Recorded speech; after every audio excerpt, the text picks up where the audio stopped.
Hey guys, how are you? It is Max Powers, American Rover. Once again, I am in my quarantine kitchen. I was just starting to cook dinner. I got the pan out, I got some tin foil out, and I was like, hey, I should film this so everyone knows just what it is I'm cooking. Pretty boring night. I've been, since lunchtime, defrosting a chicken thigh. So I'm going to do a chicken thigh, vegetables, and some cheater mashed cauliflower. Running low on supplies, so it's a boring meal today. They've all been kind of boring, but I'm gonna have to go to the supermarket tomorrow, and that scares the poop out of me. I am immunocompromised. I am on a drug called Ocrevus, which is not really that big a deal, other than the fact that it kills off my B cells, and the B cells are the cells in your immune system that fight respiratory diseases, and I believe they're also responsible for attacking like newer pathogens, unfamiliar pathogens. So that makes me a little nervous. I am also an artist, and dug through my supply closet, and in with my spray paints and solvents were some N95 masks. So I've got an N95 mask. I'm going to go out. I've got some gloves in there. Whether or not I'll use those, I don't know. I'll wash my hands. I won't touch my face. The N95 mask, I'm touching it now, yes, but I won't touch it tomorrow while I'm out in public. The N95 masks and beards are not friendly. Or not, they don't fit well, is what I'm trying to say. So I don't know if I'll have to coat my beard with Vaseline, which is pretty gross, or just shave it off. We'll see. So I'm about to start cooking the chicken. First thing I'm going to do is, it's a small oven, so I just have a small pan. I'm going to do the chicken thigh in here, and I'm also going to put Brussels sprouts. Gonna line it with tin foil so there's less cleanup. It's probably not the healthiest thing, cooking on tin foil, but I don't have a kitchen sink. I don't have all the things that normal people would be able to clean up with, so I'm gonna risk it. I guess it's aluminum foil now, not tin foil. And there's the whole blood-brain barrier thing that comes into play with multiple sclerosis. And aluminum's not supposed to be good, but today I'm a rebel, and I'll never ever be any good. All right, so first thing I'm going to do is, well, I should put a little oil in this pan.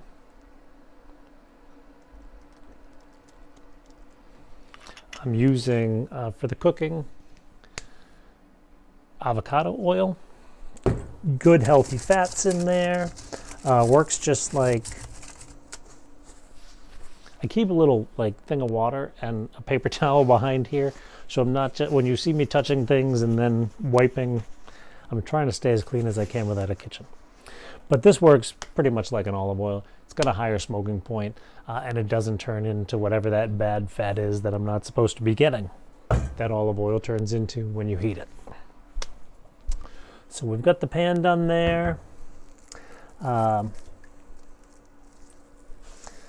unwrap my chicken. It didn't defrost quickly enough, so I put it in a little bowl of hot water. Chicken freaks me out because of all the germs, so I'll have to clean the kitchen down in a little bit. But this is nice and defrosted. It's one really big chicken thigh.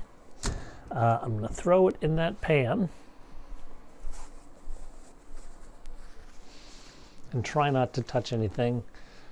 I'm not going to film myself running back to wash my hands when I'm done with this, but on the bottom side of this piece of chicken, usually after I oil the pan, I just throw the meat in it and swirl it around, and that's where it gets the bulk of the oil.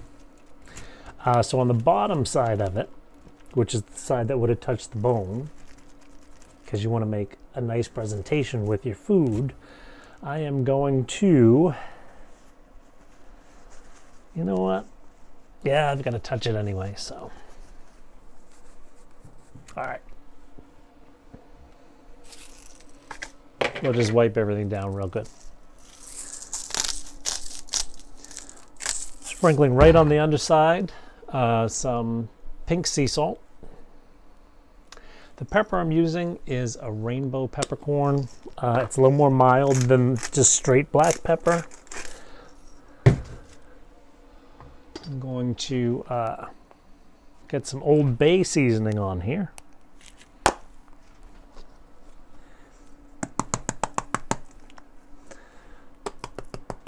There we go. A little bit of garlic powder. And that's my chicken seasoning. It's not that exciting. I've also mentioned a few times that it is a chicken thigh. After living for a while overseas and coming back and eating American chicken, like, you know, boneless, skinless breasts, I realized that it tasted like absolutely nothing. So I've started going to chicken thighs, a little higher fat content, but a lot more flavor. I'm going to do the same process to the other side. Pink sea salt, Old Bay,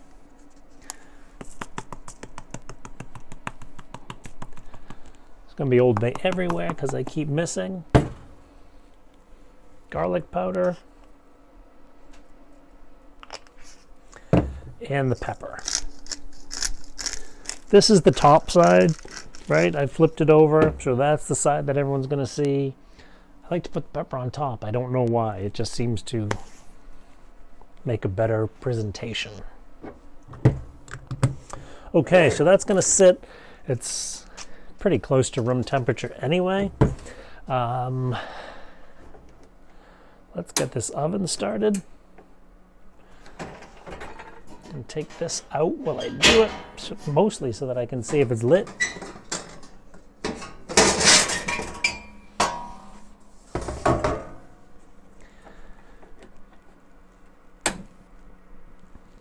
Supposed to hold this lever in for a minute while it lights. Okay.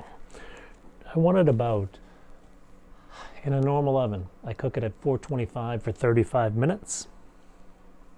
We're going to be around the 400-ish range. It'll go up while it cooks. That's fine. And I'll do it for probably still about 35 minutes. I will check it to make sure it's done well. And we'll go from there. So chicken is ready to go in. Going to get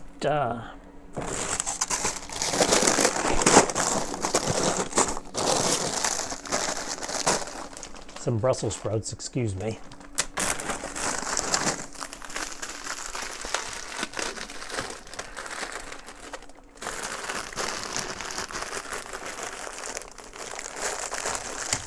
Just frozen, dump them right in the pan like this. They're on the opposite end of the pan from the chicken. No sense cleaning up an extra pan. Good healthy amount. So the diet that I started on and still kind of adhere to is a diet called the Wall Protocol. And it recommends 3 cups a day of cruciferous vegetables. Are these cruciferous?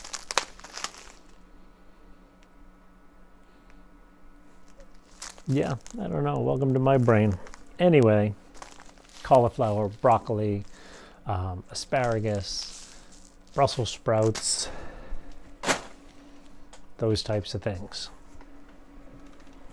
So that's why I'm using them. Gonna drizzle a little more of this on here. And then towards the end of it, I'm going to add a little bit of butter to the pan on the Brussels sprouts end to give it a little more flavor, a little more punch. I'm just gonna stir those up in there, get the oil all over them, keep them at the other end of the pan because they're frozen, and if you don't, they'll stick to your chicken, which is fine because you're cooking them in the same pan, but it just gets messy. Okay.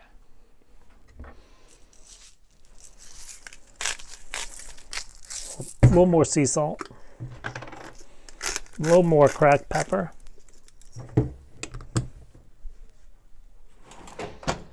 Oven heats up better if you close it.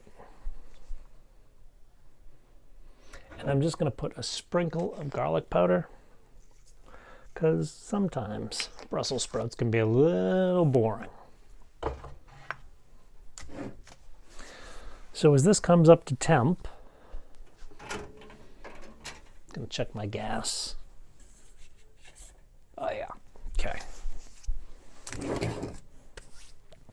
As it comes up to temp, I am going to do a little Cheater's mashed cauliflower, which is just straight out of a bag from Trader Joe's. If I had a kitchen, I would much prefer to do riced cauliflower, do a big batch of it, and then leftover riced cauliflower I usually mash. Add a little bit of mayonnaise. Sometimes I'll add an egg. You can pop them in these things and make like a twice baked potato, or you can just do it in a pot like this and cook it with all those little additives, and it'll come out a little nice. The egg helps it to rise. It gives a little more consistency. I usually only do an egg if I'm doing the twice baked potatoes, but garlic, salt, pepper, and like a couple measuring tablespoons of, which is different because the tablespoon, you know, they're random, but the measuring tablespoons, if you do like one heaping, it's really 2 tablespoons. Drop that in, mix it up. It adds a lot of flavor, adds a lot of consistency, and that'll make a nice mashed cauliflower. But today we're cheating because I'm running out of vegetables. Running out of groceries altogether. So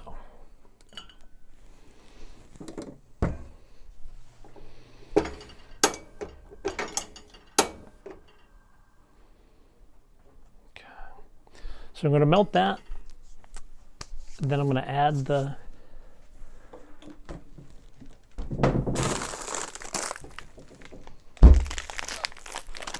they come in little like hockey pucks, mini hockey pucks.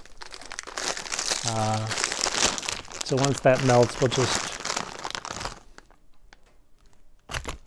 add, you know, probably about 8 for my meal right in there. I'm also going to add a little of that frozen crushed garlic because I'm out of fresh garlic, and some salt and pepper.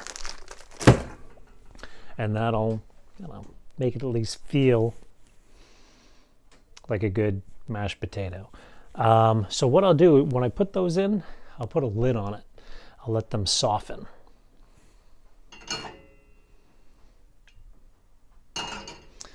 Once all those pucks soften, I'll kind of whip them up with a spoon. I'll leave the lid off, and that'll make them a little more solid. With this, because I don't actually know how long the chicken's going to take, I'm going to get those to a point, and then I'm going to leave them, shut it off, leave them, and then a few minutes before the chicken is ready, I will reheat them quickly, and everything will come out at once. So that's how I'm going to do that.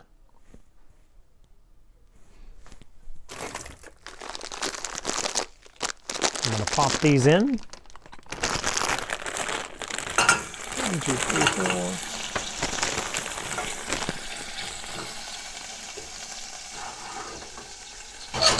4. Oops.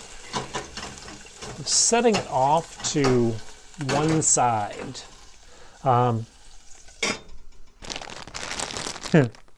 Almost spilled it, but didn't. But setting it off to one side because it's a gas stove, and I just want a little bit of heat so that those pucks defrost. Then I'll whip them and stir them up, leave the top off. And I'm not going to add the garlic until those are nice and soft so it mixes in, so the garlic doesn't end up dropping through onto the hot pan bottom, burning. I hate the taste of burnt garlic. So when this is up to temp, I'll come back and we'll go from there. I am just finishing cleaning all the things that I touch with my chicken hands, popping those things back where they go. Keeping an eye on the temperature, which is why glasses are back on. Those aren't quite softened down yet.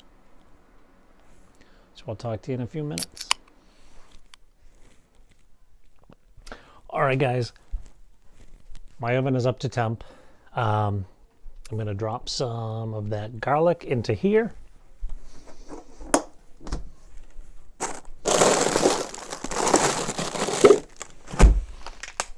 Cheater, I know. So, whoop. Just going to drop a cube of garlic in there. Put the lid back on. That's frozen while I'm doing other stuff that'll melt.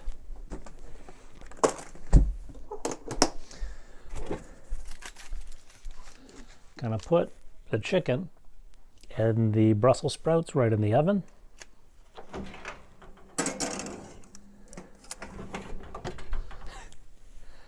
My trusty oven mitt to take that out. The other thing I'm going to do is I'm going to add some seasoning here. Just a little salt. It's been a lot of salt this meal. Not concerned about my salt. Like I said in the last episode, there's some minerals in there that are supposedly good for me. So I'll go with it. Okay. That's not nearly enough pepper, but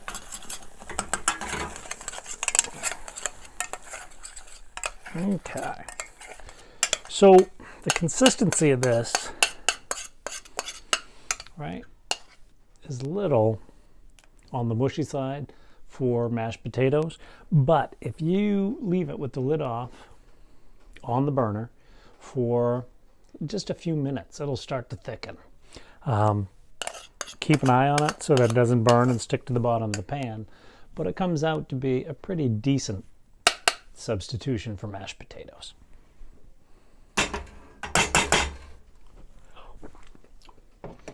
Someday I'll show you the real recipe instead of cheating. All right, I think what I'm going to do is shut the potatoes down. I'll worry about them when the chicken's closer to being done. We'll heat them up a bit. We'll just watch the temp on the oven, and in about 35 minutes, computer set a timer for 35 minutes. 35 minutes, starting now. In about 35 minutes, we'll have some chicken. See you then. All right, guys, the chicken is almost done. Pretty good at getting that temperature right these days. Heating this up, I just wanted the heat to disperse, so or the heat to, I don't know, to heat them, not to escape, whatever the term is. So I put the cover back on. Now I'm going to let it soften up a bit, or set, or whatever it is we're talking about. Ooh, it's going quickly. Good. One other thing I'm going to do, computer end timer.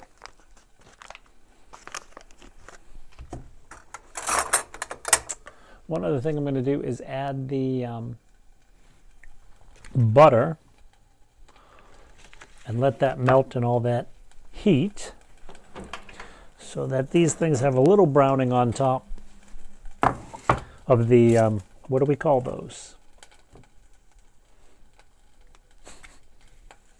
Little round green things. Yeah, not peas, the other one. You know what I'm saying. I probably let all the heat out of there. I did. Just give that a couple of minutes.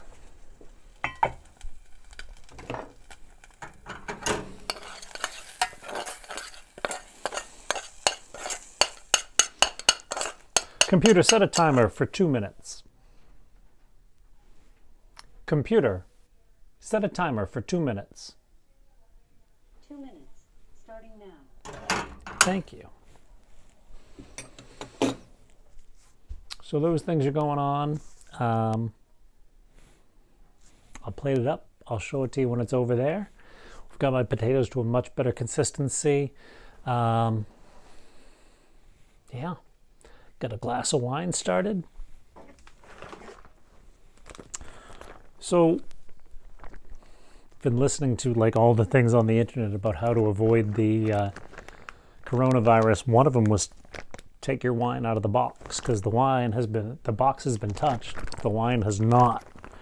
But the other day I was in getting an IV of my medication. And now seeing this, I should have had them leave the tap in, because do you know how many glasses I've watched since I've been in quarantine? I could have had them leave that in. Would have been perfect. Ooh.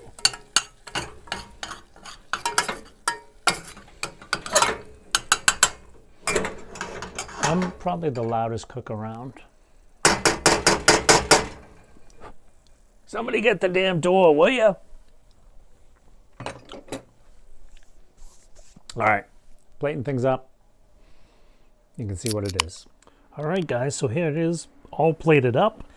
Listen, I'm not the master of making food look good, but it's a nice, well-balanced meal that I made in a quarantine kitchen. So let's see how well I did. Mashed cauliflower, pretty good consistency. Roasted Brussels sprouts.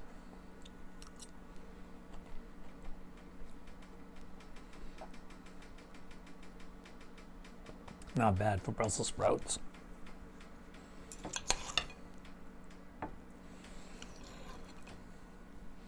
Chicken's cooked.